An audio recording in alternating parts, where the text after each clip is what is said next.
મનસુખભાઈ જે રીતે બેબાકડા બન્યા છે એની પીડા સમજી શકાય એમ છે. એક તો ચેતરભાઈ વસાવાને ભાજપના નેતાઓએ ફસાવવાની પૂરી કોશિશ કરી લીધી. ચેતરભાઈ આદિવાસી સમાજ માટે લડતા હતા, ચેતરભાઈ આદિવાસી સમાજનો અવાજ ઉઠાવતા હતા, એટલે આદિવાસી સમાજના હીરો બની ગયા. એ મનસુખભાઈ અને બીજા ભાજપના નેતાઓથી સહન ન થયું અને એટલા માટે એને ખોટા કેસમાં ફસાવવા માટેની ભૂમિકા અદા કરી. સાથે સાથે આદિવાસી સમાજના ખેડૂતના પ્રશ્ને ચેતરભાઈ લડ્યા છે.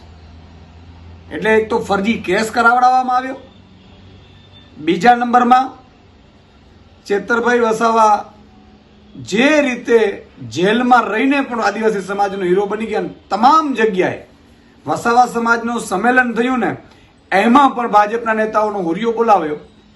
એટલે મનસુખભાઈને ખબર પડી ગઈ છે કે હવે કાં તો ભાજપ એમની ટિકિટ કાપશે અને કાં ભાજપ હવે એમને માનપાણી નથી આપતી. એટલે બેબાકડા બન્યા છે. બેબાકડા સ્વાભાવિક છે, પણ ચેતરભાઈ વસાવાના સમર્થનમાં આમ આદમી પાર્ટી ઊભી છે એ પણ મનસુખભાઈને પેટમાં દુખે છે. અરવિંદ કેજરીવાલજી 7 તારીખે આવી રહ્યા છે, ચેતરભાઈના સમર્થનમાં આવી રહ્યા છે.